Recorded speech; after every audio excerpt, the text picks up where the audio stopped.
नगारा टीवी ते प्रोग्राम जरा हटके बहुत बहुत स्वागत। तुहाडा दोस्त तुहाडा होस्ट अमरजीत चीमा ये प्रोग्राम पेश करदा जी। प्रोग्राम अज भी किसी खास टॉपिक ते होएगा, पर खास टॉपिक तो पहला एक खास दिलचस्प खबर तुहाडे नाल साझी करनी चाहांगा। देशां विदेशां च साडा प्रोग्राम सुन रहे हो, भारत तो आके इन्हां मुल्कां ते जाके बहुत ज़्यादा मेहनत करनी पई, मशक्कत करनी पई ते जिंदगी च बहुत साडे लोग सफल होए ने। कल्ले मर्द नहीं जी, औरतां ते लड़कियां भी सफल होईयां ने, बड़ी सख्त मेहनत कर रहे ने। कोरोना वायरस वाले माहौल दे विच भी लोकां दे घर घर स्टोर्स दे विच समान बचा रहे ने, दिन रात काम कर रहे ने। और इस वक्त ट्रक सर्विसिस दे विच मशहूर ने। नामवर कलाकार कमलजीत कौर गलेवाल साडे नाल जुड़ चुके ने। कमलजीत जी, तुहाडा बहुत बहुत स्वागत नगारा टीवी ते। सत श्री अकाल जी, मेरे वालों प्यार भरी सत श्री अकाल नगारा टीवी की पूरी टीम नूं ते देखण वाले श्रोतिਆਂ ਨੂੰ भी प्यार भरी सत श्री अकाल। कमलजीत जी, मीडिया 'ਚ ਸਾਡੇ ਨਾਲ ਸੀ, ਰੇਡੀਓ ਪੰਜਾਬ 'ਚ ਤੁਸੀਂ ਸਾਡੇ ਨਾਲ ਹੁੰਦੇ ਸੀ, ਉਸ ਤੋਂ ਬਾਅਦ ਪਤਾ ਹੀ ਨਹੀਂ ਚੱਲਿਆ ਤੁਸੀਂ ਕਿਤੇ ਤੋਂ ਕਿਤੇ ਚਲੇ ਗਏ। ਅੱਜ ਮੈਂ ਤੁਹਾਨੂੰ ਫੇਸਬੁੱਕ ਤੇ ਦੇਖ ਰਿਹਾ ਸੀ, ਤੁਸੀਂ ਵੱਡੀਆਂ ਤੇ ਵਧੀਆ ਗੱਲਾਂ ਕਰ ਰਹੇ ਸੀ, ਕੋਈ ਸਮਾਜ ਸੇਵਾ ਦੀ ਵੀ ਗੱਲ ਕਰ ਰਹੇ ਸੀ। ਸਮਾਜ ਸੇਵਾ ਕਿਸ ਤਰੀਕੇ ਨਾਲ ਅੱਜਕੱਲ ਕਰ ਰਹੇ ਹੋ, ਸਾਡੇ ਸਰੋਤਿਆਂ ਨੂੰ ਜ਼ਰੂਰ ਦੱਸੋ। हाँ जी, मैं पहली गल मैं तो चली गई सी जदों मैं ट्रक का लाइसेंस ले लिया सीगा, तां फिर मैं इत्थे पहला तो तुहानूं पता ही है मैं पाइपां चलाउंदी सी बीसी दे विच, ते फिर मैं ट्रक हाईवे हाईवे ते मैं टंट मूव हो गई सी, ते दैन चल कैनेडा टू USA ते हुण ਜਿਹੜੀ सेवा की गल कर रहे हैं ਆਪਾਂ ਤੇ ਇਹ ਜਿਹੜਾ ਕਰੋਨਾ ਵਾਇਰਸ ਫੈਲਿਆ ਹੋਇਆ ਆ ਤੇ ਇਸ ਨੂੰ ਬਹੁਤ ਜਿਆਦਾ ਪ੍ਰੋਬਲਮ ਆ ਰਹੀਆਂ। ਹਰ ਕੋਈ ਘਰੇ ਬੈਠੇ ਆ ਰਹੀ ਤੇ ਪਰ ਅਸੀਂ ਟਰੱਕ ਡਰਾਈਵਰ ਆ ਤੇ ਤਾਂ ਕਰਕੇ ਫਿਰ ਆਪਾਂ ਨੂੰ ਸੇਫਟੀ ਰੱਖ ਕੇ ਚੱਲ ਰਹੇ ਆ। ਠੀਕ ਹੈ ਨਾ, ਕੋਈ ਕੋਸ਼ਿਸ਼ ਕਰ ਰਹੇ ਆ ਜਿੱਥੇ ਕਿਤੇ ਗਰੀਬ ਆ ਮਿਲਦੇ ਆ ਉਹਨਾਂ ਨੂੰ ਆਪਾਂ थोड़ी बहुत सेवा करने की कोशिश करते हैं। तो अवेयरनैस ही भी दस रहे हैं भी कितने की हो रहा, कितने लॉकडाउन आ, कितने केड़ी प्रॉब्लम आ रही है ट्रकों वालों भी ते आम लोगों भी, आम ਜਿਹੜੇ ਆਪਣੇ ਫੈਮਲੀਆਂ ਲੋਕਾਂ ਨੂੰ ਵੀ ਕਿਤੇ ਕੀ ਸਮੱਸਿਆ ਆ ਰਹੀ ਹੈ ਤੇ ਆਪਾਂ ਸ਼ੇਅਰ ਕਰ ਰਹੇ ਹਾਂ। बहुत जगह तुसी अवेयरनेस की गल की, किस तरह की अवेयरनेस है, खासकर ट्रक ड्राइवर ते विच अवेयरनेस या तुसी जिस भी स्टोर दे विच तुहाडा समान उतरदा या जित्थों भी तुसी समान नूं पिक करदे हो उस दौरान या रस्ते दे विच जिहड़े ट्रक स्टॉप्स ने उत्थे अवेयरनेस मुहैया करदे हो, दसदे हो लोकां नूं, और किस तरह की अवेयरनेस दसदे हो कोरोना वायरस बारे लोकां नूं की दसदे हो? हाँ जी, जिवें कि ਆਪਾਂ ਸਾਰੇ ਜਿਹੜੇ ਆਪਾਂ ਨੂੰ ਪ੍ਰੋਬਲਮ ਆ ਰਹੀਆਂ ਵਾ, ਜਿਵੇਂ ਕਿ ਸਾਰਿਆਂ ਨੂੰ ਇਕੱਲੇ ਟਰੱਕਾਂ ਦੀ ਨੂੰ ਨਹੀਂ, ਟਰੱਕਾਂ ਦੀ ਮੈਂ ਗੱਲ ਕਰਦੀ ਹਾਂ। ਜਿਵੇਂ ਕਿ ਹੁਣ ਅਸੀਂ ਟਰੱਕ ਸਟਾਪਾਂ ਤੇ ਖੜਦੇ ਸੀਗੇ ਤੇ ਉੱਥੇ ਕੋਈ ਏਦਾਂ ਦੀ ਪ੍ਰੋਬਲਮ ਨਹੀਂ ਸੀਗੀ, ਲਾਈਕ ਵੱਡੇ ਜਿਵੇਂ ਕਿ ਲਵ ਗੈਸ ਸਟੇਸ਼ਨ, ਟਰੱਕ ਸਟਾਪ ਹੋ ਗਿਆ, ਫਲਾਈਂਗ ਡੇ ਹੋ ਗਿਆ, ਲਾਈਕ ਉਹ ਤਾਂ ਅੱਜ ਵੀ ਬਹੁਤ ਵਧੀਆ ਵਾ, ਸਾਰੇ ਕੁਛ ਉੱਥੇ ਆ। बट जी चाह अपने आप आपके मनपसंद की पींदी थी वो नहीं सानू मिलती, हम अपने आप गर्व करते हैं। ठीक है ना, ये गल आ रही है। बाकी ये जी फैसिलिटी आ ये कल व्डे ट्रकों जिवें कि love gas station flying day इन्हों पर ही मिलती है, आम किते हम ये सेवा नहीं मिलती, ना किते वाशरूम भी नहीं मिलता। प्लस जदों असीं किते लोड लाउने आ ਤਾਂ ਸਾਨੂੰ ਅੰਦਰ ਨਹੀਂ ਵੜਨ ਦਿੱਤਾ ਜਾਂਦਾ। ਠੀਕ ਹੈ ਨਾ, ਤੇ ਫਿਰ ਜਿਵੇਂ ਹੁਣ ਸਟੋਰਾਂ ਦੇ ਵਿੱਚ ਤਾਂ ਤੁਹਾਨੂੰ ਪਤਾ ਹੀ ਆ ਆਲਮੋਸਟ ਬੰਦ ਵਰਗਾ ਹੀ ਆ, ਤੇ ਕਈ ਥਾਵਾਂ ਤੇ ਹੁਣ ਅਸੀਂ USA ਦੀ ਗੱਲ ਲੈ ਲਈਏ ਸੀਮਾ ਜੀ, USA ਦੇ ਵਿੱਚ ਕਿੰਨਾ ਕਰੋਨਾ ਵਾਇਰਸ ਫੈਲਿਆ ਹੋਇਆ ਹੈ ਜੀ। ਤੇ ਜੇ ਮੈਂ ਗੱਲ ਕਰਾਂ ਇੱਥੋਂ ਮੇਰਾ ਹੁਣ ਲਾਸਟ ਜਿਹੜਾ ਟ੍ਰਿਪ ਸੀ, मैं इथों Toronto to Calgary to US to like BC ਆਈ ਸੀ ਇੱਥੇ ਜੀ। ਆਪਣੇ ਕਿਲਾ ਜੀ। ਵਿੱਚ ਤੋਂ ਲੋਕ ਚੱਕ ਕੇ ਵਾਪਸ ਵਾਸ਼ਿੰਗਟਨ, ਨਾਰਥ ਡਕੋਟਾ, ਮੈਨੂੰ ਸਿਟੀ ਦਾ ਨਾਮ ਭੁੱਲ ਜਾਂਦੀ ਹੈ, ਆਈਡਾਹੋ ਤੇ ਆਈਡਾਹੋ, ਦੈਨ ਨਾਰਥ ਡਕੋਟਾ ਹੋ ਗਿਆ ਤੇ ਮੌਂਟੈਨਾ ਹੋ ਗਿਆ ਤੇ ਫਿਰ ਮਿਨੀਐਪਲਿਸ, ਜਿਵੇਂ ਕਿ ਨਾਰਥ ਡਕੋਟਾ ਤੱਕ ਤਾਂ ਬਿਲਕੁਲ ਤੁਹਾਨੂੰ ਲੋਕਡਾਊਨ ਦਿਸੂਗਾ, ਬਿਲਕੁਲ ਠੀਕ ਹੈ ਨਾ। ਤੇ ਨਾਰਥ ਡਕੋਟਾ ਤੋਂ ਬਾਅਦ ਵਿੱਚ ਉਵੇਂ ਹੀ ਆਵਾਜਾਈ, ਕਾਰਾਂ, ਤੇ ਕੋਈ ਸੇਫਟੀ ਨਹੀਂ ਰੱਖ ਰਿਹਾ, ਕੋਈ ਮਾਸਕ ਨਹੀਂ ਪਹਿਨ ਰਿਹਾ, ਤੇ ਮਿਸ਼ੀਗਨ ਆ ਕੇ ਵੀ ਉਵੇਂ ਹੀ ਕੋਈ ਸਪੇਸ ਨਹੀਂ ਰੱਖ ਰਿਹਾ। ਜਦ ਉਹਨਾਂ ਨੇ ਜਿਹੜੇ ਸਟੋਰ ਆ ਰਾਈਟ, ਉਹ ਉਹਨਾਂ ਨੇ ਕਵਰ ਕੀਤੇ ਹੋਏ ਆ ਤੇ ਚਾਹ ਪਾਣੀ ਸਾਰਾ ਕੁਝ ਬੰਦ ਕੀਤਾ ਹੋਇਆ, ਨੋ ਵਾਸ਼ਰੂਮ। ਐਂਡ ਫਿਰ ਆ ਜਾਂਦੇ ਆਪਾਂ ਇੱਧਰ ਇੰਡੀਆਨਾ ਆ ਜਾਂਦੇ ਆ। ਇੰਡੀਆਨਾ ਤੋਂ ਹੋਰ ਉਸੇ ਤਰ੍ਹਾਂ ਹੀ ਟ੍ਰੈਫਿਕ, ਠੀਕ ਹੈ ਨਾ। ਤੇ ਫਿਰ ਸ਼ਿਕਾਗੋ ਵੱਲ ਦੇਖੀਏ, ਜਿਵੇਂ ਪਹਿਲਾਂ ਸੀਗਾ ਟ੍ਰੈਫਿਕ ਅੰਡਰਗਰਾਊਂਡ ਜਿਹੜੀ ਸੀਗੇ ਉਵੇਂ ਹੀ 5 ਲਾਈਨਾਂ, ਉਵੇਂ ਹੀ ਬਿਜ਼ੀ। ਤੇ ਦੈਨ ਵਿਸਕੌਨਸਨ ਮੈਂ ਗਈ, ਵਿਸਕੌਨਸਨ ਤੋਂ ਮੈਂ ਚੱਕ ਲਈ ਲੋਡ, ਉੱਥੇ ਵੀ ਉਸੇ ਤਰ੍ਹਾਂ ਹੀ ਪ੍ਰੋਬਲਮ ਆ ਰਹੀ।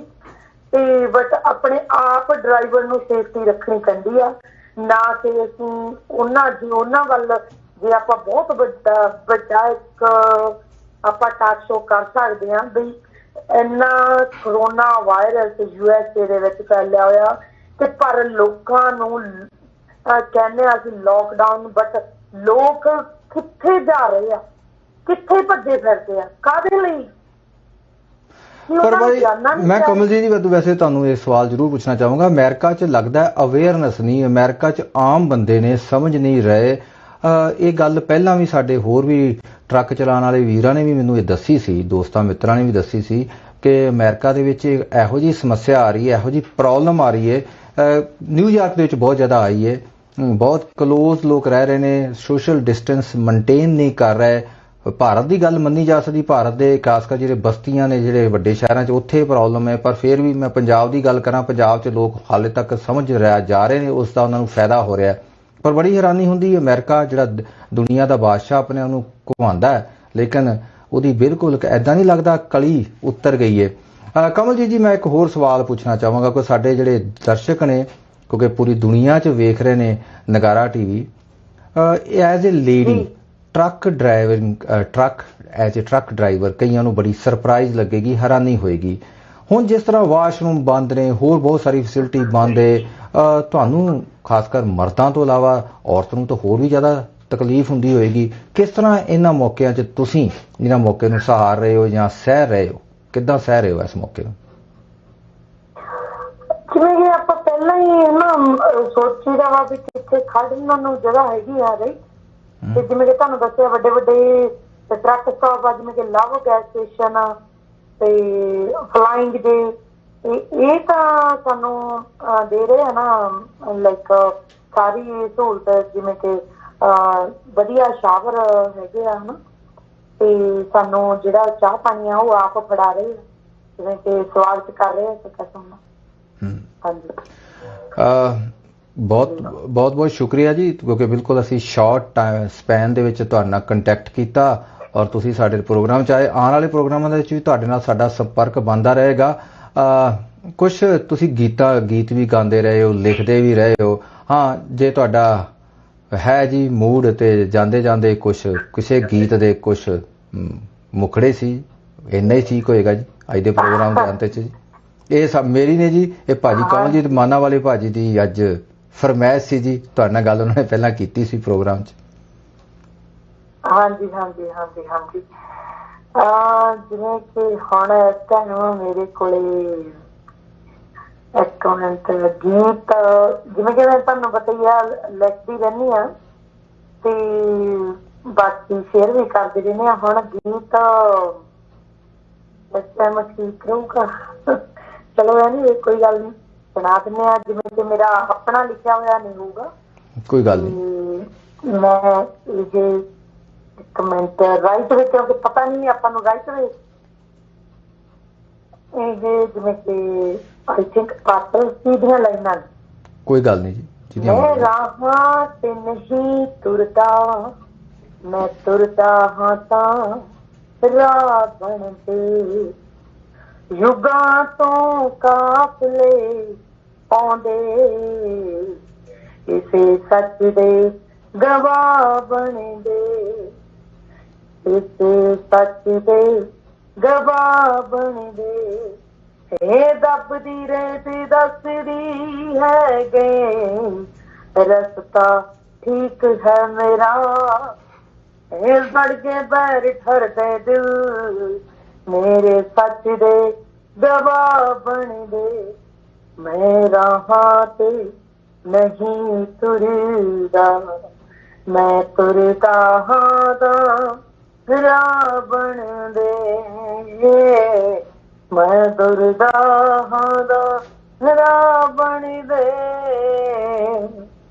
हाँ जी, जिवें कि अज लई 4 लेना बिकॉज मैनू नॉलेज नहीं सी जिवें कि ना नहीं कोई गल नहीं जी, दिमाग 'ਚ नहीं ਹੁੰਦੀਆਂ ਲਾਈਨਾਂ। ਬਿਲਕੁਲ ਸ਼ਾਰਟ ਸਪੈਨ ਦੇ ਵਿੱਚ ਤੁਹਾਡੇ ਨਾਲ ਗੱਲਬਾਤ ਕੀਤੀ। ਬਹੁਤ ਬਹੁਤ ਸ਼ੁਕਰੀਆ ਜੀ। ਪ੍ਰੋਗਰਾਮ 'ਚ ਐਸੇ ਤਰੀਕੇ ਨਾਲ ਸਾਡੇ ਨਾਲ ਜੁੜਦੇ ਰਿਹਾ ਕਰੋ ਜੀ।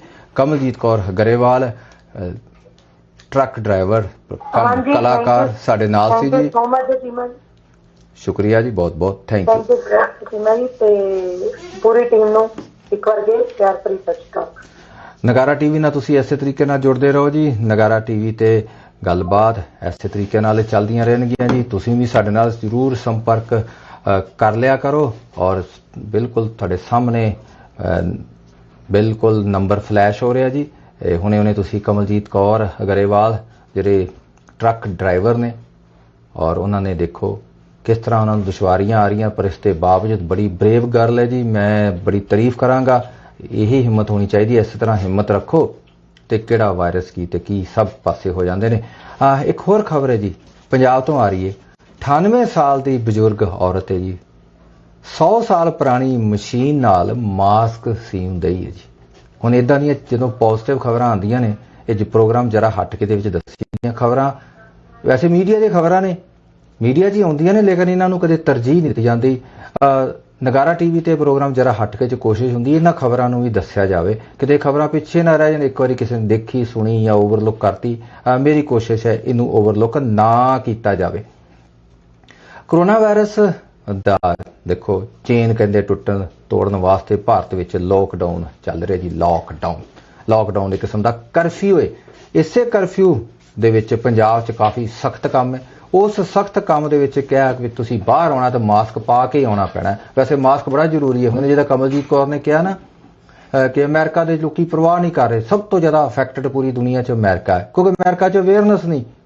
ਪੰਜਾਬੀਆਂ 'ਚ ਬੜੀ ਅਵੇਅਰਨੈਸ ਹੈ ਜੀ, ਬੜੇ ਮਾਣ ਨਾਲ ਕਹਿਣਾ ਪੈ ਰਿਹਾ। ਸਾਡੇ ਪੰਜਾਬ ਦੇ ਵਿੱਚ ਵੀ ਬੜੀ ਅਵੇਅਰਨੈਸ ਹੈ, ਲੋਕੀ ਮੰਨ ਰਹੇ ਨੇ। ਪਹਿਲਾਂ ਲੱਗਦਾ ਸੀ ਪੰਜਾਬੀ ਮੰਨਦੇ ਨਹੀਂ, ਸੁਣਦੇ ਨਹੀਂ, ਪਰ ਨਹੀਂ, ਮੰਨਣ ਲੱਗ ਪਏ ਨੇ। ਚੰਗੀ ਗੱਲ ਹੈ। ਸਰਕਾਰ ਦੀ ਸਖਤੀ ਕਈ ਵਾਰੀ ਕਾਮਯਾਬ ਹੋ ਜਾਂਦੀ।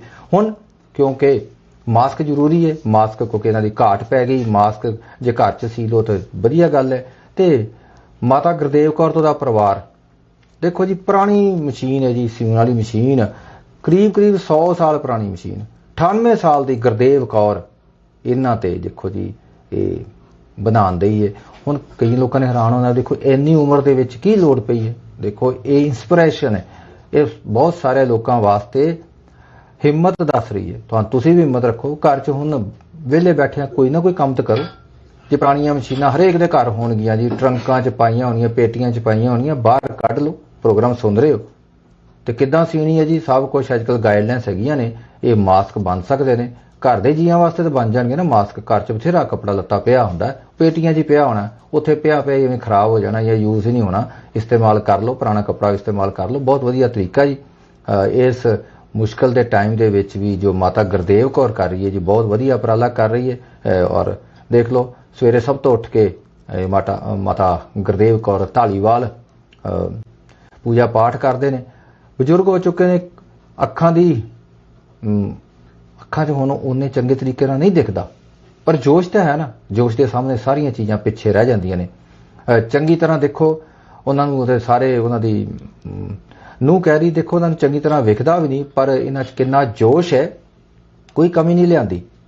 ਇਹਨਾਂ ਦੇ ਦੇਖੋ ਜਿਹੜੀ ਮਸ਼ੀਨ ਹੈ ਨਾ, ਉਹ ਸਿੰਗਾਪੁਰ ਤੋਂ ਆਈ ਸੀ ਕਿਸੇ ਜ਼ਮਾਨੇ, ਸੰਭਾਲ ਕੇ ਰੱਖੀ ਹੈ।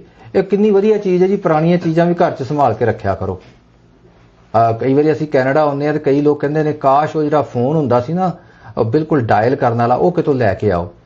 ਮੈਂ ਕਿਹਾ ਜੀ ਤੁਸੀਂ ਤੋਂ ਡਾਇਲ ਕਰਨ ਵਾਲਾ ਨੰਬਰ ਵਾਲਾ ਫੋਨ ਸੀ। ਇੱਕ ਫੋਨ ਜਿਸ ਤਰ੍ਹਾਂ ਆਪਾਂ ਨਲਕਾ ਨਹੀਂ ਘੇੜਦੇ, ਨਲਕਾ ਘੇੜਨ ਵਾਲੀ ਗੱਲ ਨਹੀਂ, ਇੱਕ ਜਿਸ ਤਰ੍ਹਾਂ ਅਸੀਂ ਕੋਈ ਪੁੱਲੀ ਚਲਾਉਂਦੇ ਆ ਬਿਲਕੁਲ ਹੈਂਡਲ ਹੁੰਦਾ ਸੀ, ਹੈਂਡਲ ਵਾਲਾ ਫੋਨ ਵੀ ਹੁੰਦਾ ਸੀ। ਮੈਂ ਖੁਦ ਦੇਖਿਆ, ਮੈਨੂੰ ਸਮਝ ਨਹੀਂ ਆਉਂਦਾ ਸੀ ਇਹਨੂੰ ਡਾਇਲ ਕਿੱਦਾਂ ਕਰਨਾ, ਬਿਲਕੁਲ ਰਾਉਂਡ ਘੁਮਾ ਕੇ। ਉਹ ਸ਼ਾਇਦ ਉਹ ਵੀ ਲੋਕਾਂ ਨੇ ਕਈਆਂ ਨੇ ਸੰਭਾਲ ਕੇ ਕਰ ਰੱਖਿਆ। ਇਹੋ ਜਿਹੀਆਂ ਚੀਜ਼ਾਂ ਜ਼ਰੂਰ ਸੰਭਾਲ ਕੇ ਰੱਖਿਆ ਕਰੋ, ਕਿਤੇ ਨਾ ਕਿਤੇ ਕੰਮ ਆ ਜਾਂਦੀਆਂ। ਹੁਣ ਇਹ ਜਿਹੜੀ ਮਸ਼ੀਨ ਸੀਗੀ ਉਸੇ ਮਸ਼ੀਨ ਨਾਲ ਮਾਸਕ ਬਣ ਰਹੇ ਨੇ ਜੀ।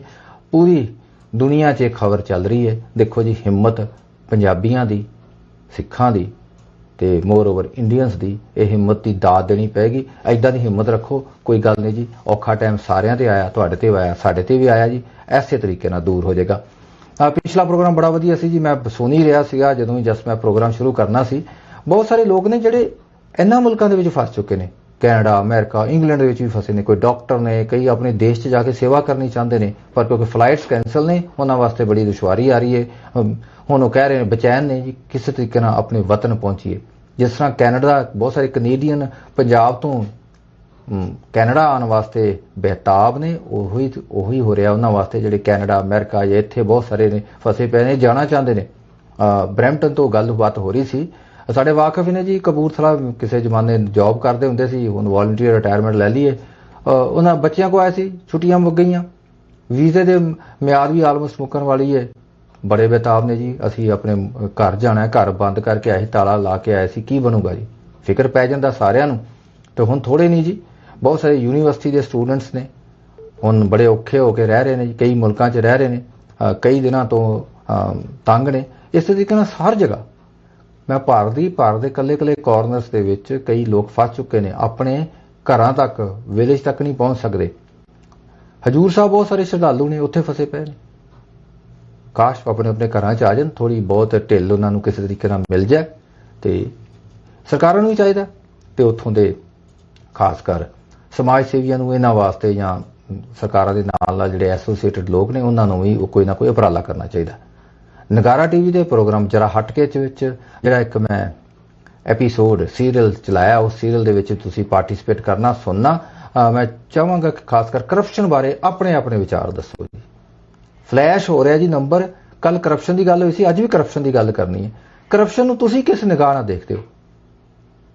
ਕਦੇ ਕਦੇ ਮੈਨੂੰ ਖੁਦ ਨੂੰ ਲੱਗਦਾ ਹੈ ਕਿ ਭਾਰਤ ਵਰਗੇ ਨਿਜ਼ਾਮ ਜਾਂ ਸਿਸਟਮ ਦੇ ਵਿੱਚ, ਸਿਸਟਮ ਤੇ ਕਾਮਨਵੈਲਥ ਕੰਟਰੀਜ਼ ਦਾ ਸਿਸਟਮ ਆਲਮੋਸਟ ਸੇਮ ਹੀ ਹੈ ਜੀ, ਕਿਤੇ ਜ਼ਿਆਦਾ ਟਾਈਟ ਤੇ ਕਿਤੇ ਜ਼ਿਆਦਾ ਲਾਈਟ। ਕਰਪਸ਼ਨ ਨੂੰ ਕਿਸ ਤਰੀਕੇ ਨਾਲ ਦੇਖਦੇ ਹੋ? ਕਰਪਸ਼ਨ ਜਾਇਜ਼ ਹੈ ਜੀ?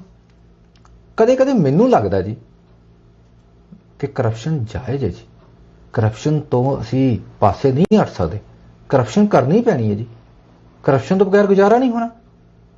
ਜੇ ਅਸੀਂ ਉੱਪਰੋਂ ਕਹੀ ਜਾਈਏ ਨਹੀਂ ਜੀ ਕਰਪਸ਼ਨ ਬਹੁਤ ਬੁਰੀ ਗੱਲ ਹੈ, ਤੇ ਜੇ ਕੋਈ ਕਰਪਸ਼ਨ ਦੇ ਸਾਨੂੰ ਵੱਡੀ ਤੇ ਪੈਸੇ ਦੇ ਦੇ, ਉਹ ਸਾਨੂੰ ਐਕਸੈਪਟਡ ਨੇ, ਉਹ ਅਸੀਂ ਲੈ ਲੈਂਦੇ ਹਾਂ, ਪਰ ਕਹਿੰਦੇ ਆ ਦੂਜਾ ਬੰਦਾ ਕਰਪਸ਼ਨ ਨਾ ਕਰੇ। ਵੈਸੇ ਤੁਹਾਨੂੰ ਇਹ ਗੱਲ ਦੱਸੇ ਜੀ, ਪਰਸੈਂਟੇਜ ਨਹੀਂ ਮੈਂ ਦੱਸ ਸਕਦਾ, 90% ਬੰਦੇ ਇਹ ਕਹਿੰਦੇ ਨੇ, 90% ਇਹ ਬੰਦੇ ਕਹਿੰਦੇ ਨੇ ਕਿ 90% ਬੰਦੇ ਕਰਪਟ ਨੇ, 90% ਬੰਦੇ ਕਹਿੰਦੇ ਨੇ ਕਿ 90% ਬੰਦੇ ਕਰਪਟ ਨੇ। ਕਮਾਲ ਦੀ ਗੱਲ ਹੈ ਜੀ। ਫਿਰ ਉਹ 10% ਕਿਹੜੇ ਹੋ ਗਏ? ਇਹ ਮੈਨੂੰ ਕੈਲਕੂਲੇਸ਼ਨ ਅਜੇ ਤੱਕ ਨਹੀਂ ਸਮਝ ਆਈ। ਮੈਨੂੰ ਪਰਸੈਂਟੇਜ ਵਾਲੀ ਗੱਲ ਵੀ ਨਹੀਂ ਸਮਝ ਆਈ। ਇਹ ਪਰਸੈਂਟੇਜ ਕਿਸ ਤਰੀਕੇ ਨਾਲ ਕੈਲਕੂਲੇਟ ਕਰਦੇ, ਇਹ ਵੀ ਮੈਨੂੰ ਅਜੇ ਤੱਕ ਸਮਝ ਨਹੀਂ ਆਈ। ਪਰ ਜਿੰਨੇ ਲੋਕ ਇੱਕ ਪਰਸੈਂਟੇਜ ਦੀ ਗੱਲ ਕਰਦੇ ਨੇ, ਜੇ ਇਹਨਾਂ ਨੂੰ 0.25%, 0.5%, 1.5% ਵੱਡੀ ਮਿਲ ਜਾਏ ਨਾ ਟੋਟਲ ਕੰਟਰੈਕਟ ਦੀ, ਉਹ ਲੈਣ ਨੂੰ ਵੀ ਤਿਆਰ ਨੇ। ਪਰ ਇਹ ਜਿਹੜਾ ਕਰਪਸ਼ਨ ਕਰਦਾ ਨਾ, ਉਹ ਵੀ ਚਾਹੁੰਦਾ ਕਿ ਮੈਨੂੰ ਇਸੇ ਸੀਟ ਤੇ ਜਾਂ ਇਸੇ ਪੋਜੀਸ਼ਨ ਤੇ ਰੱਖਿਆ ਜਾਵੇ। ਆਮ ਤੌਰ ਤੇ ਕਰਪਸ਼ਨ ਦਾ ਰੌਲਾ ਸਰਕਾਰੀ ਮਹਿਕਮਿਆਂ 'ਚ ਉਹ ਲੋਕ ਪਾਉਂਦੇ ਨੇ ਜਿਨ੍ਹਾਂ ਦਾ ਕਰਪਸ਼ਨ ਵਾਲੇ ਸੀਟ ਦੇ ਜਾਂ ਕਰਪਸ਼ਨ ਵਾਲੇ ਡਿਪਾਰਟਮੈਂਟ ਦੇ ਵਿੱਚ ਮੌਕਾ ਨਹੀਂ ਮਿਲਦਾ।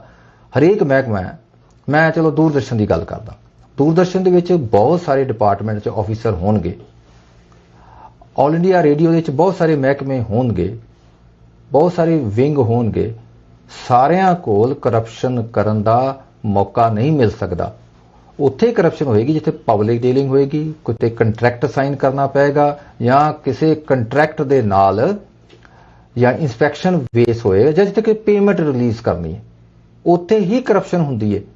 ਤੇ ਸਾਰਿਆਂ ਦੀ ਇਹ ਚਾਹਤ ਹੁੰਦੀ ਹੈ 4-5 ਸਾਲ ਇਸ ਥਾਂ ਤੇ ਸਾਡੀ ਪੋਸਟਿੰਗ ਹੋ ਜਾਏ ਤੇ ਸਾਡੇ ਵਾਰੇ ਨਿਆਰੇ ਹੋ ਜਾਣ। ਸਰਕਾਰੀ ਮਹਿਕਮਿਆਂ 'ਚ ਐਦਾਂ ਹੀ ਹੁੰਦਾ ਆਇਆ।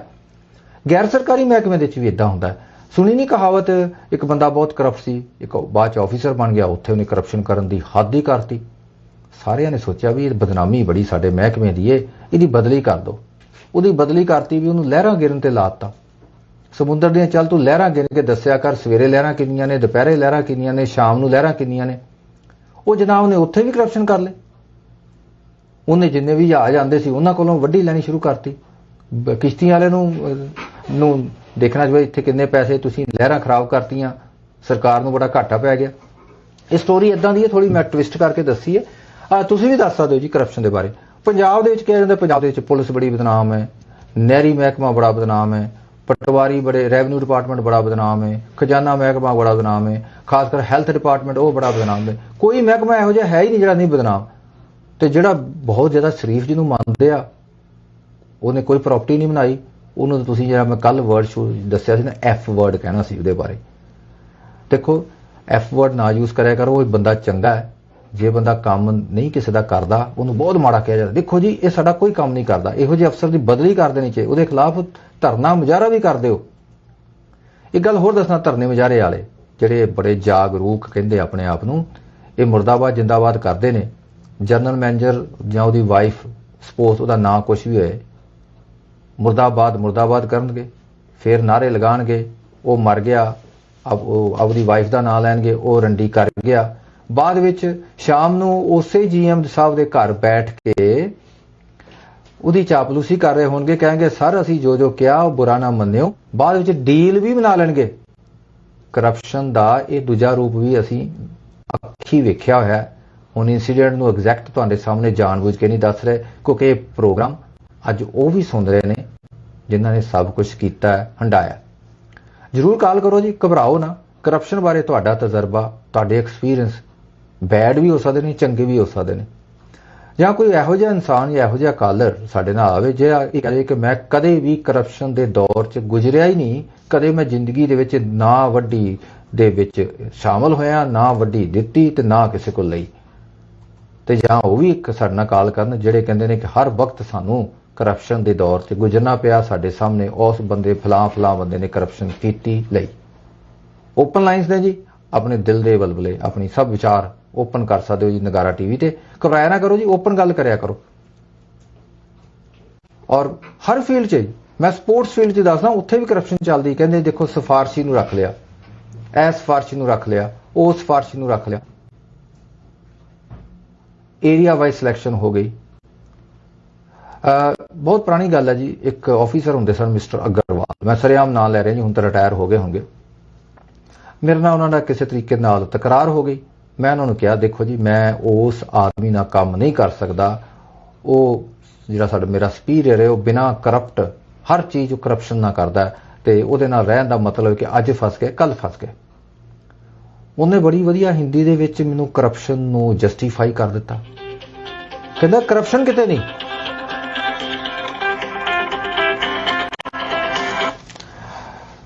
ਨਗਾਰਾ ਟੀਵੀ ਸਾਡੇ ਨਾਲ ਹੋ। ਸਤਿ ਸ੍ਰੀ ਅਕਾਲ। ਸਤਿ ਸ਼੍ਰੀ ਅਕਾਲ ਅਮਰਜੀਤ ਭਾਜੀ। ਹਾਂਜੀ ਸਤਿ ਸ੍ਰੀ ਅਕਾਲ, ਕੀ ਕਹਿਣਾ ਚਾਹੁੰਦੇ ਹੋ ਜੀ? ਭਾਜੀ ਅਮਰਜੀਤ ਬੋਲਦਾ ਮੈਂ ਵੀ। ਹਾਂਜੀ ਅਮਰਜੀਤ ਜੀ ਬੋਲੋ। ਕਹਾਣੀਆਂ ਸੁਣਾ ਰਹੇ ਸੀ, ਬਹੁਤ ਵਧੀਆ ਵਧੀਆ ਕਹਾਣੀ ਮੈਨੂੰ ਚੇਤੇ ਆਈ। ਸੁਣਾਓ ਜੀ। ਤੁਹਾਡੀ ਕਹਾਣੀ ਮੈਂ ਰਾਉਂਦੀ ਮਿਲਦੀ, ਮੈਂ ਕਿਹਾ ਮੈਂ ਵੀ ਤੈਨੂੰ ਸੁਣਾਈ ਦੋ।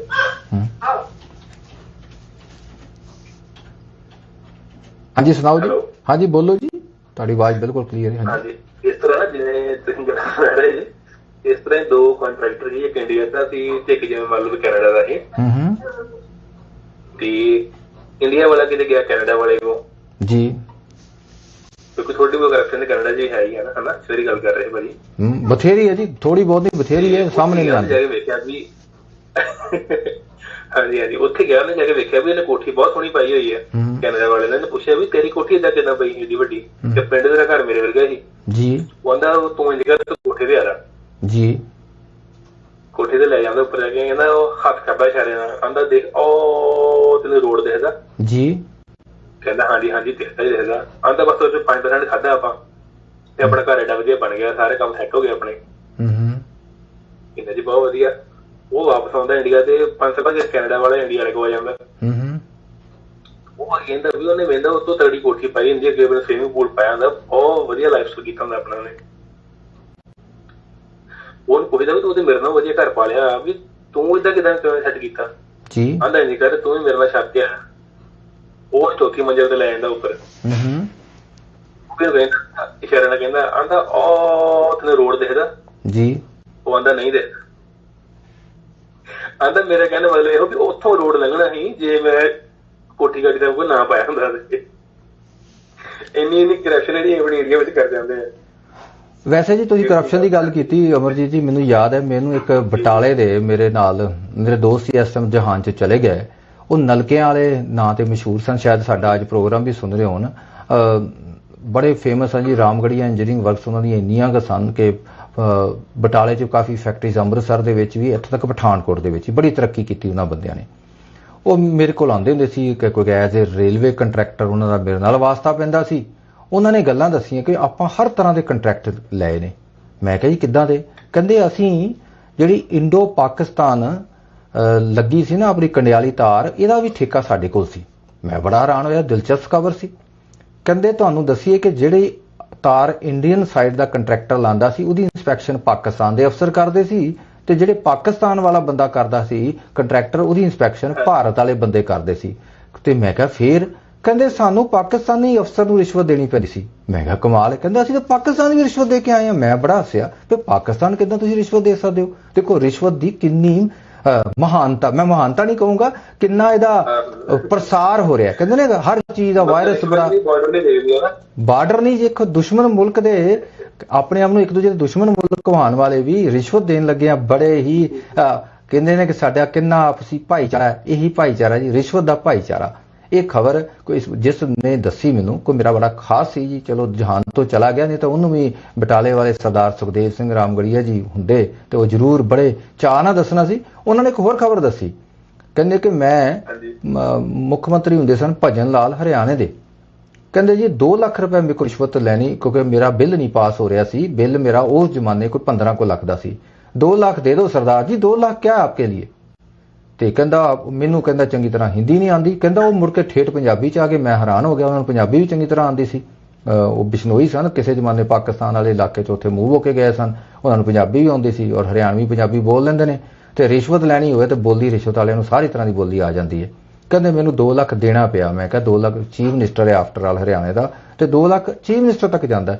ਸਟੇਟ ਗਵਰਨਮੈਂਟ 'ਚ ਤੁਸੀਂ ਰਹਿੰਦੇ ਹੋ, ਸਟੇਟ ਗਵਰਨਮੈਂਟ ਦਾ ਜਿਹੜਾ ਸਿਸਟਮ ਹੈ ਨਾ ਪੰਜਾਬ ਦਾ, ਉਹ ਸਿਸਟਮ ਬੜਾ ਅਜੀਬ ਹੈ। ਮੈਂ ਉੱਥੇ ਰਿਸ਼ਵਤ ਜਿਹੜੀ ਹੈ, ਮੈਂ ਉਹਦੇ ਬਾਰੇ ਦੱਸਾਂ ਕਿ ਉੱਥੇ ਸਟੇਟ 'ਚ ਲੀਡਰ ਜਿਹੜੇ ਨੇ ਉਹ ਹਥਿਆ ਲੈਂਦੇ ਨੇ।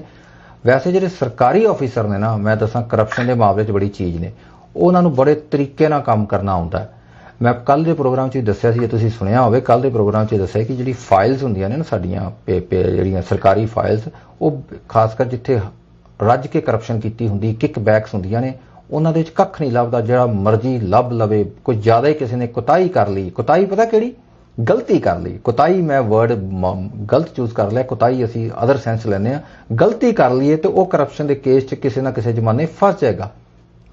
ਆਮ ਤੌਰ ਤੇ ਕਰਪਸ਼ਨ ਦੇ ਵਿੱਚ ਬਹੁਤ ਤੌਰ ਤਰੀਕੇ ਵਰਤੇ ਜਾਂਦੇ ਨੇ ਜਿਹੜਾ ਕਿਸੇ ਨੂੰ ਪਤਾ ਹੀ ਨਹੀਂ ਚੱਲਦਾ, ਕਿਉਂਕਿ ਜੇ ਟੈਂਡਰ ਹੋਣਾ ਲਿਮਟਿਡ ਟੈਂਡਰ, ਹਾਂਜੀ, ਤਰ੍ਹਾਂ ਦੇ ਵੀ ਸਮਾਨ ਕੰਮ ਕੀਤੇ ਜਾਂਦੇ ਨੇ ਨਾ, ਚਾਹੇ ਕੋਈ ਆਪਣੀ ਸ਼ੌਪ ਕਰ ਰਿਹਾ, ਕੁਝ ਵੀ ਕਰ ਰਿਹਾ, ਜੋ ਆਪਣੇ ਕੋਲ ਆਪਣੇ ਸੀਏ ਆਉਂਦੇ ਨੇ, ਕੁਝ ਆਉਂਦੇ ਨੇ, ਉਹ ਆਪਾਂ ਨੂੰ ਬਹੁਤ ਸਾਰੇ ਤਰੀਕੇ ਦੱਸਦੇ ਨੇ ਕਿ ਸਾਰੇ ਅਗਰ ਇੱਦਾਂ ਕਰੋਗੇ ਤਾਂ ਇੰਨੇ ਪੈਸੇ ਬਚ ਸਕਦੇ ਨੇ ਜੀ, ਇੱਦਾਂ ਕਰੋਗੇ ਤਾਂ ਇੰਨੇ ਬਚ ਸਕਦੇ ਨੇ। ਬਿਲਕੁਲ, ਹੈ ਨਾ, ਆਪਾਂ ਆਪਣੀ ਇਨਕਮ ਇੰਨੇ ਵਿਖਾਈਏ, ਇੱਦਾਂ ਕਰੀਏ, ਉਸੇ ਚੀਜ਼ ਦੀ ਮਹਾਰਤ ਹੈ ਉਹਨਾਂ ਨੂੰ। ਇਸ ਤੋਂ ਇਲਾਵਾ ਤੁਹਾਨੂੰ ਮੈਂ ਗੱਲ ਦੱਸਾਂਗਾ, ਦੱਸੋ ਜੀ। ਕੈਪਟਨ ਸਰਦਾਰ ਨੇ ਜਦੋਂ ਥੋੜਾ ਬੋਨਸ ਦਿੱਤਾ ਸੀ, ਹਾਂਜੀ, ਪਤਾ ਨਹੀਂ ਕਣਕ ਦੇ ਉੱਪਰ ਸੀ, ਝੋਨੇ ਦੇ ਉੱਪਰ, ਮੈਨੂੰ ਯਾਦ ਨਹੀਂ ਚੰਗੀ ਤਰ੍ਹਾਂ ਜੀ। ਤੇ ਡੈਡ ਇੱਕ ਵਾਰੀ ਗਏ ਮੰਡੀ ਵਿੱਚ, ਤਾਂ ਉਹ ਕਹਿਣ ਵੀ ਬੋਨਸ ਡੈਡੀ ਕਹਿੰਦੇ ਵੀ ਆਇਆ, ਉਹ ਕਹਿਣ ਨਹੀਂ ਇਹ ਬੋਨਸ ਤਾਂ ਕੋਈ ਨਹੀਂ ਆਇਆ, ਕੋਈ ਬੋਨਸ ਨਹੀਂ ਆਇਆ। ਤੇ ਥੋੜੀ ਬਹਿਸ ਤੋਂ ਬਾਅਦ ਮੰਨੇ ਵੀ ਹਾਂਜੀ ਚਲੋ ਠੀਕ ਹੈ ਆਇਆ ਵਾ। ਤੇ ਜਦੋਂ ਦੇਣ ਲੱਗੇ ਕਹਿੰਦੇ ਚਲੋ ਕੋਈ ਗੱਲ ਨਹੀਂ ਤੁਸੀਂ ਲੈ ਜਾਓ, ਪਰ ਗਾਂ ਪਿੰਡ 'ਚ ਕਿਸੇ ਹੋਰ ਹੋਣਾ ਦੱਸਿਓ ਹੁਣ ਬੋਨਸ ਆਇਆ ਵਾ। ਇਸ ਤਰ੍ਹਾਂ ਦੀ ਪੈਸੇ ਮਾਰਨ ਦੇ ਤਰੀਕੇ ਨੇ ਹਰ ਕਿਸੇ ਦੇ। ਇਹ ਮੈਂ ਤੁਹਾਨੂੰ ਆਰਤੀਆਂ ਦੀ ਗੱਲ ਦੱਸ ਰਿਹਾ। ਦੱਸੋ ਜੀ। ਹਾਂਜੀ, ਬਹੁਤ ਬਹੁਤ ਸ਼ੁਕਰੀਆ ਜੀ। ਵੈਸੇ ਕਰਪਸ਼ਨ ਦੇ ਮਾਮਲੇ 'ਚ ਨਾ ਬਹੁਤ ਗੱਲਾਂ ਨੇ ਜੀ, ਹੁਣ ਮੈਨੂੰ ਜਿੰਨੀਆਂ ਕੁਝ ਯਾਦ ਆ ਰਹੀਆਂ ਮੈਂ ਦੱਸ ਰਿਹਾ। ਵੈਸੇ ਮੈਂ ਨੋਟਸ ਕੱਲ੍ਹ ਦੇ ਬਣਾਏ ਹੋਏ ਨੇ, ਇੰਨੇ ਕੁ ਜ਼ਿਆਦਾ ਨੋਟਸ ਨੇ, ਇਹਨਾਂ ਦੇ ਜੇ ਵਿਸਤਾਰ ਨਾਲ ਦੱਸਣ ਲੱਗ ਪਾ ਨਾ ਤੇ ਕਈ ਸਾਲ ਲੱਗ ਜਾਣੇ। ਮੈਂ ਬਹੁਤ ਸ਼ਾਰਟ 'ਚ ਕੀਤੇ ਆ। ਤੁਹਾਡੀਆਂ ਗੱਲਾਂ ਮੈਂ ਇਸ ਕਰਕੇ ਸੁਣਨੀ ਚਾਹੁੰਦਾ ਕਿ ਤੁਸੀਂ ਆਪਣੇ ਐਕਸਪੀਰੀਅੰਸ ਦੱਸੋ, ਸ਼ਰਮਾਓ ਨਾ, ਕਿਉਂਕਿ ਕਰਪਸ਼ਨ ਨਾਲ ਹਰ ਬੰਦਾ ਇਨਵੋਲਡ ਹੈ। ਅਮਰਜੀਤ ਚੀਮਾ ਵੀ ਇਨਵੋਲਡ ਹੈ ਜੀ ਕਰਪਸ਼ਨ 'ਚ। ਮੈਂ ਨਹੀਂ ਕਹਿਦਾ ਕਿ ਮੈਂ ਨਹੀਂ ਇਨਵੋਲਡ, ਕਿਉਂਕਿ ਸਿਸਟਮ 'ਚ ਇਨਵੋਲਡ। ਕੌਣ ਕਹਿੰਦਾ ਜੀ ਮੈਂ ਕਰਪਸ਼ਨ ਕਦੇ ਨਹੀਂ ਕੀਤੀ? ਕਰਪਸ਼ਨ ਜੇ ਤੁਸੀਂ ਰਿਸ਼ਵਤ ਦਿੱਤੀ ਹੈ ਕਿਸੇ ਨਾ ਕਿਸੇ ਥਾਂ ਤੇ, ਕਿਸੇ ਟ੍ਰੈਫਿਕ ਵਾਲੇ ਨੂੰ ਦਿੱਤੀ ਹੈ, ਕਿਸੇ ਪਟਵਾਰੀ ਨੂੰ ਗਰਦੌਰੀ ਕਰਾਂ 'ਚ ਨਹੀਂ ਦਿੰਦੇ, ਸਵੈ ਕਾਸਟ ਨਹੀਂ ਕਰਵਾਉਂਦੇ, ਤਾਂ ਸਵੈ ਕਾਸਟ ਕਰਾ ਕੇ ਰਿਸ਼ਵਤ ਹੀ ਦਿੰਦੇ ਹੋ ਨਾ। ਕਹਿ ਦੋ ਨਾ ਕਿ ਅਸੀਂ ਵਿਚਾਰਿਆਂ ਕੋਲੋਂ ਹਲਵਾਈ ਕਰਾਉਂਦੇ ਆ। ਚਲੋ ਹਲਵਾਈ, ਹੁਣ ਇੱਥੇ ਕੈਨੇਡਾ 'ਚ ਹਲਵਾਈ ਦਾ ਮਤਲਬ ਹਲਵਾਈ ਹੋ ਜਾਂਦਾ, ਤੇ ਜਿਹੜੇ ਉੱਥੇ ਹਲਵਾਈ ਕਰਦੇ ਸੀ ਉਹ ਇੱਥੇ ਰੀਅਲ ਹਲਵਾਈ ਬਣ ਗਏ ਜੀ। ਇਹ ਕੈਨੇਡਾ ਦੀ ਬਿਊਟੀ ਹੈ ਜੀ। ਜਰਾ ਹਟ ਕੇ ਗੱਲ ਹੋ ਗਈ ਨਾ, ਇੱਕੋ ਹੀ ਵਰਡ ਹੈ, ਇੱਕੋ ਵਰਡ ਨੂੰ ਅਸੀਂ ਥੋੜਾ ਦੂਜੇ ਤਰੀਕੇ ਨਾਲ ਘੁਮਾ ਲਿਆ ਜੀ। ਕਰਪਸ਼ਨ ਦੀਆਂ ਬਹੁਤ ਸਾਰੀਆਂ ਗੱਲਾਂ ਨੇ ਜੀ। ਵੈਸੇ ਨਾ ਬਹੁਤ ਸਾਰੇ ਲੋਕ ਨੇ ਕਰਪਸ਼ਨ ਦੇ ਖਿਲਾਫ ਅਭਿਆਨ ਚਲਾਉਂਦੇ ਨੇ, ਲੇਕਿਨ ਉਹ ਕਰਪਸ਼ਨ ਦੇ ਖਿਲਾਫ ਅਭਿਆਨ ਚਲਾਉਣ ਲੱਗਿਆਂ ਫੰਡ ਰੇਜ਼ਿੰਗ ਕਰਦੇ ਨੇ, ਤੇ ਫੰਡ ਰੇਜ਼ਿੰਗ ਚੋਂ 20-30% ਆਪਣੇ ਮਾਰ ਲੈਂਦੇ ਨੇ, ਆਪਣੇ ਕੋਲ ਰੱਖ ਲੈਂਦੇ ਨੇ, ਉਹ ਕੈਸ਼ ਲੈ ਲੈਂਦੇ ਨੇ। ਇਹਨਾਂ ਮੁਲਕਾਂ 'ਚ ਇੱਕ ਹੋਰ ਹਿਸਾਬ ਹੈ ਜੀ, ਇੱਥੇ ਕੈਸ਼ ਚੱਲਦੀ ਟ੍ਰਾਂਜੈਕਸ਼ਨ, ਜਿਹੜੀ ਕੈਸ਼ ਟ੍ਰਾਂਜੈਕਸ਼ਨ ਦਾ ਮਤਲਬ ਵੀ ਕਰਪਸ਼ਨ ਹੈ, ਕਿਉਂਕਿ ਟੈਕਸ 12% ਜਿਹੜਾ ਉਹ ਬਚਾ ਲੈਂਦੇ ਨੇ। ਕੱਲਾ 12% ਟੈਕਸ ਨਹੀਂ ਬਚਾਉਂਦੇ। ਆਮ ਤੌਰ ਤੇ ਕਿਸੇ ਇੱਥੇ ਸ਼ਾਪਕੀਪਰ ਨਾਲ ਗੱਲ ਕਰੋ, ਖਾਸ ਕਰ ਆਪਣੀ ਕਾਰ ਲੈ ਜਾਓ, ਕਾਫੀ ਵੱਡਾ ਬਿੱਲ ਬਣ ਜਾਂਦਾ। ਮਹਿੰਗੀ ਕਾਰ ਹੈ ਤੇ ਮਹਿੰਗੀ ਕਾਰ ਤੇ ਮਹਿੰਗਾ ਬਿੱਲ, ਮੰਨ ਲਓ $3000 ਬਿੱਲ ਬਣ ਗਿਆ। ਉਹਨੂੰ ਕਹੇ ਯਾਰ ਭਾਈ ਘਟਾ ਥੋੜਾ, ਉਹ ਕਹਿੰਦਾ ਮੈਂ ਕਿੱਦਾਂ ਘਟਾ ਸਕਦਾ, ਟੈਕਸ ਟੁਕਸ ਪਾ ਕੇ ਉਹਨੇ ਹੋਰ ਬਣਾ ਦੇਣਾ। ਉਹਨੂੰ ਕਹੇ ਮੈਂ ਤਾਂ ਤੈਨੂੰ 2500 ਦੇਣਾ, 3000 ਉਹਦਾ ਟੈਕਸ ਪਲੱਸ 3000 ਪਲੱਸ ਟੈਕਸ ਜ਼ਿਆਦਾ ਪੈਸਾ ਬਣਾ ਸੀ। ਜਿਹਨੂੰ 2500 ਕੈਸ਼ ਦੇ ਦਿਓ ਉਹ ਬਹੁਤ ਖੁਸ਼ ਹੁੰਦਾ। ਇੱਥੋਂ ਸਾਫ਼ ਜ਼ਾਹਿਰ ਹੈ ਕਿ ਕੈਨੇਡਾ ਵਰਗੇ ਮੁਲਕ ਦੇ ਵਿੱਚ ਵੀ ਕਰਪਸ਼ਨ ਬੜੇ ਹਿਸਾਬ ਦੀ ਹੁੰਦੀ ਹੈ।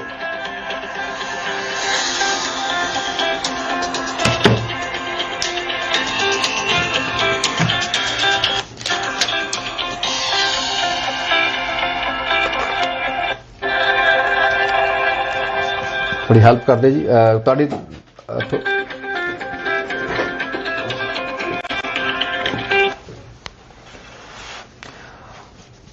ਲਾਈਨ ਕਿਸੇ ਤਰੀਕੇ ਨਾਲ ਡਿਸਕਨੈਕਟ ਹੋ ਗਈ ਜੀ, ਤੁਸੀਂ ਦੁਬਾਰਾ ਵੀ ਕਾਲ ਕਰ ਸਕਦੇ ਹੋ। ਹਾਂਜੀ, ਤੁਸੀਂ ਨਾਲ ਹੀ ਹੋ ਜੀ ਸਾਡੇ ਜੀ। ਸਤਿ ਸ਼੍ਰੀ ਅਕਾਲ ਜੀ। ਸਤਿ ਸ਼੍ਰੀ ਅਕਾਲ ਜੀ, ਆਸ਼ੀਸ਼ ਬੋਲ ਰਿਹਾ ਜੀ, ਪੰਜਾਬ ਜਲੰਧਰ ਤੋਂ। ਹਾਂਜੀ ਬੋਲੋ ਜੀ।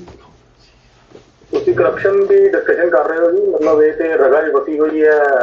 ਮਤਲਬ ਤੁਸੀਂ ਇਕੱਲੇ ਹਿੰਦੁਸਤਾਨ ਦੀ ਗੱਲ ਨਹੀਂ ਕਰ ਸਕਦੇ, ਪੂਰੇ ਵਰਲਡ ਦੇ ਵਿੱਚ ਰਗਾਂ 'ਚ ਵਸੀ ਹੋਈ ਹੈ।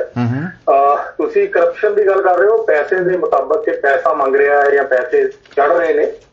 ਕਰਪਸ਼ਨ ਇਸ ਲੈਵਲ ਤੱਕ ਜਾ ਚੁੱਕੀ ਹੈ ਜੀ। ਮੇਰਾ ਇੱਕ ਬੜਾ ਅਜ਼ੀਜ਼ ਦੋਸਤ ਸੀਗਾ, ਬਹੁਤ ਸਾਲ ਪਹਿਲੇ ਉਹਦੀ ਐਕਸੀਡੈਂਟ 'ਚ ਡੈਥ ਹੋ ਗਈ ਜੀ। ਸੁਭਾਨਪੁਰ ਲਾਗੇ ਆਪਣਾ ਪੁਲ ਦੇ ਉੱਤੇ ਕਾਰ ਬੱਸ 'ਚ ਟਕਰਾਈ। ਉਹਦੀ ਡੈਥ ਦੀ FIR ਕਰਵਾਉਣ ਲਈ ਸਾਨੂੰ ਫੋਨ ਕਰਨਾ ਪਿਆ ਜੀ। ਮਤਲਬ ਤੁਸੀਂ ਲੈ ਕੇ ਚਲੋ ਪੋਲੀਟੀਸ਼ੀਅਨ ਤੋਂ ਫੋਨ ਕਰਾਣੇ ਪਏ ਕਿ ਡੈਥ ਹੋ ਗਈ ਹੈ ਜੀ ਬੰਦੇ ਦੀ, ਇਹਦੀ FIR ਲਿਖ ਦਿਓ ਕਿ ਜੀ ਮੌਤ ਹੋ ਚੁੱਕੀ ਹੈ। ਉਸ ਤੋਂ ਬਾਅਦ ਅਸੀਂ ਸਿਵਲ ਹਸਪਤਾਲ ਪੋਸਟਮਾਰਟਮ ਕਰਾਉਣ ਗਏ ਆ, ਉੱਥੇ ਸਾਨੂੰ ਪੋਲੀਟੀਸ਼ੀਅਨ ਤੋਂ ਫੋਨ ਕਰਾਣੇ ਪੈ ਰਹੇ ਨੇ ਜੀ ਕਿ ਇਹਨਾਂ ਦਾ ਪੋਸਟਮਾਰਟਮ ਕਰ ਦਿਓ। ਤੇ ਜਿਹੜਾ ਮ੍ਰਿਤਕ ਸਰੀਰ ਹੈਗਾ ਉੱਥੇ ਕਫਨ ਪਾਉਣ ਤੱਕ ਦੇ ਉਹਨਾਂ ਨੇ ਮਨਾ ਕਰ ਦਿੱਤਾ ਕਿ 500 ਰੁਪਇਆ ਦਿਓਗੇ ਤੇ ਹਸਪਤਾਲ ਕਫਨ ਦੇਗਾ, ਨਹੀਂ ਤੇ ਤੁਹਾਨੂੰ ਕਫਨ ਨਹੀਂ ਮਿਲੇਗਾ। ਸੋ ਇਹ ਹੱਦ ਤੱਕ ਕਰਪਸ਼ਨ ਜਿਹੜੀ ਹੈਗੀ ਹੈ ਖੂਨ ਦੇ ਵਿੱਚ ਵੱਜ ਚੁੱਕੀ ਹੋਈ ਹੈ। ਕਰਪਸ਼ਨ ਕੱਲੀ ਪੈਸੇ ਦੀ ਨਹੀਂ ਹੈਗੀ, ਕਰਪਸ਼ਨ ਇਹ ਵੀ ਹੈਗੀ ਹੈ ਕਿ ਤੁਸੀਂ ਆਪਣੀ ਜਿਹੜੀ ਡਿਊਟੀ ਹੈ ਉਹ ਨਾਰਮਲ ਤਰੀਕੇ ਨਾਲ ਕਰ ਹੀ ਨਹੀਂ ਰਹੇ। ਤੁਹਾਨੂੰ ਪ੍ਰੈਸ਼ਰ ਆਏਗਾ ਜਾਂ ਤੁਹਾਨੂੰ ਪੈਸਾ ਆਏਗਾ ਤੇ ਤੁਸੀਂ ਕੰਮ ਕਰੋਗੇ, ਨਹੀਂ ਤਾਂ ਤੁਸੀਂ ਆਪਣੀ ਬੇਸਿਕ ਡਿਊਟੀ ਨਹੀਂ ਕਰ ਰਹੇ। ਇਹ ਕਿਉਂ ਹੈ? ਕਿਸੇ ਪ੍ਰਾਈਵੇਟ ਹਸਪਤਾਲ ਚਲ ਜਾਓ, ਜਲੰਧਰ ਦੇ ਪ੍ਰਾਈਵੇਟ ਹਸਪਤਾਲ ਦੇ ਵਿੱਚ ਬੱਚਿਆਂ ਦਾ ਬਰਥ ਹੋਇਆ ਜੀ। ਮੈਂ ਤੁਹਾਨੂੰ ਹੈਰਾਨ, ਜੇ ਕਿਸੇ ਦਾ ਲੜਕਾ ਜੰਮ ਪਿਆ ਤੇ ਉਸੇ ਵਕਤ ਜਿਹੜਾ ਸਟਾਫ ਹੈ, ਖਾਸ ਕਰ ਨਰਸਿੰਗ ਸਟਾਫ, ਬਿਲਕੁਲ ਮਾਂ ਪਿਓ ਦੇ ਸਾਹਮਣੇ ਖੜਾ ਹੋ ਜਾਂਦਾ ਕਿ ਕੁਝ ਦੇਣ। ਬੜੀ ਹੈਰਾਨੀ ਦੀ ਗੱਲ ਹੈ ਵੀ ਲੜਕਾ ਹੋ ਗਿਆ ਤੈਨੂੰ ਕੋਈ ਨਹੀਂ ਪੈਸੇ। ਮੇਰੇ ਜਦੋਂ ਲੜਕਾ ਹੋਇਆ ਤੇ ਮੈਨੂੰ ਵੀ ਖੁਦ ਜੀ ਇਹ ਖੁਸ਼ੀ ਹੈ ਜੀ, ਚਲੋ ਖੁਸ਼ੀ ਦੇ ਹਿਸਾਬ ਨਾਲ ਇੱਕ ਕਿਸਮ ਦੀ ਇਹ ਰਿਸ਼ਵਤ ਹੈ। ਦੇਖੋ ਨਰਸਿੰਗ ਡਿਪਾਰਟਮੈਂਟ 'ਚ ਨੇ, ਜਾਂ ਤਾਂ ਲੱਗਦਾ ਉਹਨਾਂ ਲੋਕਾਂ ਨੂੰ ਤਨਖਾਹ ਹੀ ਨਹੀਂ ਦਿੱਤੀ ਜਾਂਦੀ ਹੈ। ਐਟ ਲੀਸਟ ਜਲੰਧਰ ਦੇ ਮੰਨੇ ਪਰਮੰਨੇ ਹਸਪੀਟਲ ਨੇ, ਮੈਂ ਨਾਮ ਨਹੀਂ ਲੈਣਾ ਚਾਹੁੰਦਾ ਉਹਨਾਂ ਦਾ, ਉਹ ਵੀ ਸਾਡਾ ਪ੍ਰੋਗਰਾਮ ਸੁਣ ਰਹੇ, ਉਹਨਾਂ ਨੂੰ ਸ਼ਾਇਦ ਬੁਰਾ ਲੱਗੇ, ਪਰ ਸਮਝ ਜਾਣ ਜੇ ਨਰਸਿੰਗ ਸਟਾਫ 'ਚ ਤੁਸੀਂ ਨੋਬਲ ਕਾਜ਼, ਬਹੁਤ ਵਧੀਆ ਕੰਮ ਹੈ, ਇਹ ਹਿਊਮੈਨਿਟੀ ਵਾਸਤੇ ਵਧੀਆ ਕੰਮ ਕਰਦੀ ਹੈ, ਪਰ ਇੱਕ ਕਿਸਮ ਦਾ ਉਹਨਾਂ ਕੋਲੋਂ ਜਿਹੜੇ ਆਲਰੇਡੀ ਤੁਹਾਡੇ ਕੋਲ ਐਡਮਿਟ ਨੇ ਉਹਨਾਂ ਕੋਲੋਂ ਵੀ ਪੈਸੇ ਮੰਗਦੇ ਹੋ। ਜਲੰਧਰ 'ਚ ਮੈਂ ਖੁਦ ਇਹ ਚੀਜ਼ ਫੇਸ ਕੀਤੀ ਹੈ। ਵੈਸੇ ਮੈਂ ਕਰਪਸ਼ਨ ਬਾਰੇ ਤੁਹਾਡੇ ਕੋਲੋਂ ਇੱਕ ਹੋਰ ਚੀਜ਼ ਪੁੱਛਣੀ ਚਾਹਾਂਗਾ ਜਿਹੜੀ ਬੜੀ ਜ਼ਰੂਰੀ ਹੈ। ਕਰਪਸ਼ਨ ਸਿਰਫ ਸਾਨੂੰ ਕੁਝ ਮਹਿਕਮੇ 'ਚ ਨਜ਼ਰ ਆਉਂਦੀ ਹੈ, ਕਈ ਇਹੋ ਜਿਹੇ ਮਹਿਕਮੇ ਵੀ ਹੋਣਗੇ ਜਿਨ੍ਹਾਂ ਬਾਰੇ ਸ਼ਾਇਦ ਸਾਨੂੰ ਜਿਹਨਾਂ ਬਾਰੇ ਕਦੇ ਸੋਚਿਆ ਹੀ ਨਹੀਂ ਹੋਣਾ। ਇੱਕ ਜੁਡੀਸ਼ਰੀ ਹੈ, ਕਦੇ ਹਮੇਸ਼ਾ ਜੁਡੀਸ਼ਰੀ ਨੂੰ ਇਗਨੋਰ ਕਰਤਾ ਜਾਂਦਾ ਹੈ, ਪਰ ਜਿਹੜੀਆਂ ਕਚਹਿਰੀਆਂ ਨੇ, ਕਚਹਿਰੀਆਂ ਦੇ ਦਰਵਾਜ਼ੇ 'ਚ ਤੁਸੀਂ ਜਿਉਂ ਹੀ ਜਾਂਦੇ ਹੋ ਤਾਂ ਸਮਝ ਲਓ ਇਹ ਉਹ ਨੇ ਕਿ ਤੁਹਾਡੀ ਜੇਬ ਖਾਲੀ ਕਰਨ ਵਾਸਤੇ ਬੈਠੇ ਨੇ। ਕੋਈ ਹੋਵੇ ਇੱਥੇ ਤੁਹਾਨੂੰ ਕੋਈ ਇਮਾਨਦਾਰ ਬੰਦਾ ਨਜ਼ਰ ਆਉਂਦਾ ਲੱਗਦਾ? ਇਮਾਨਦਾਰ ਮੈਨੂੰ ਪਤਾ ਕੌਣ ਲੱਗਦਾ, ਜਿਹੜਾ ਵਿਕਟਮ ਹੈ, ਜਿਹੜਾ ਕਨਵਿਕਟ ਹੋ ਗਿਆ, ਜਿਹੜਾ ਲੁੱਟਿਆ ਪੁੱਟਿਆ ਗਿਆ, ਮੇਰੇ ਮੁਤਾਬਕ ਉਹੀ ਇਮਾਨਦਾਰ ਹੈ ਜੀ, ਬਾਕੀ ਸਾਰੇ ਬੇਈਮਾਨ ਹੀ ਨੇ ਜੀ। ਹਾਂਜੀ, ਤੁਸੀਂ ਕੀ ਕਹਿਣਾ ਚਾਹੁੰਦੇ ਹੋ? ਬਿਲਕੁਲ ਸਹੀ ਹੈ ਜੀ। ਕਰਪਸ਼ਨ ਦੇਖੋ, ਤੁਸੀਂ ਇਹਨੂੰ ਕਰਪਸ਼ਨ ਨੂੰ ਇੱਕ ਤਰੀਕੇ ਨਾਲ ਦੇਖ ਸਕਦੇ ਹੋ ਕਿ ਕਰਪਸ਼ਨ ਹੈ, ਬਟ ਦੂਸਰੀ ਚੀਜ਼ ਇਹ ਹੈ ਕਿ ਕਰਪਸ਼ਨ ਦੀ ਜੜ ਵੀ ਕਿਤੇ ਨਾ ਕਿਤੇ ਅਸੀਂ ਆਪ ਹੀ ਹਾਂ। ਬਿਲਕੁਲ। ਅਸੀਂ ਜਦੋਂ ਅੰਦਰ ਵੜਦੇ ਹਾਂ ਕਿਸੇ ਡਿਪਾਰਟਮੈਂਟ ਦੇ, ਅਸੀਂ ਜੇਬ 'ਚ ਪੈਸੇ ਪਾ ਕੇ ਵੜਦੇ ਹਾਂ ਕਿ ਹੁਣ ਡਿਪਾਰਟਮੈਂਟ ਇੰਨਾ ਕੁ ਕਰਪਟ ਹੈਗਾ ਕਿ ਪੈਸੇ ਦਿੱਤੇ ਬਿਨਾਂ ਤੇ ਕੰਮ ਹੋਣਾ ਹੀ ਨਹੀਂ। ਜਦ ਕੋਈ ਸਰਕਾਰੀ ਮੁਲਾਜ਼ਮ ਮਤਲਬ ਹਾਇਰ ਕੀਤਾ ਜਾਂਦਾ ਹੈ, ਉਹਦੇ ਆਲੇ ਦੁਆਲੇ ਵਾਲੇ, ਜੇ ਤੁਸੀਂ ਮੈਨੂੰ ਸਰਕਾਰੀ ਮੁਲਾਜ਼ਮ ਰੱਖ ਲਓ ਤੇ ਮੈਨੂੰ ਭਾਵੇਂ ਕਰਪਸ਼ਨ ਪਤਾ ਨਾ ਹੋਵੇ, ਮੇਰੇ ਯਾਰ ਦੋਸਤ ਹੀ ਮੈਨੂੰ ਇੰਨਾ ਕੁ ਗਿਆਨ ਦੇ ਦਿੰਦੇ ਨੇ ਕਿ ਭਾਜੀ ਆਹ ਵਾਲੀ ਕੁਰਸੀ ਤੇ ਬਹਿਣਾ ਤੇ ਅੰਨੇ ਪੈਸੇ ਨੇ ਤੁਹਾਡੇ ਕੋਲ। ਉਹ ਇੱਕ ਟੈਗਿੰਗ ਕਰਤੀ ਗਈ ਹੈ ਕਿ ਪੈਸਾ ਜਿਹੜਾ ਹੈਗਾ ਮੈਂ ਸਰਕਾਰੀ ਡਿਪਾਰਟਮੈਂਟ 'ਚ ਮਿਲਣਾ ਹੀ ਮਿਲਣਾ। ਇਹ ਬਹੁਤ ਗਲਤ ਥਾਂ ਤੇ ਜਾ ਰਿਹਾ ਦੇ।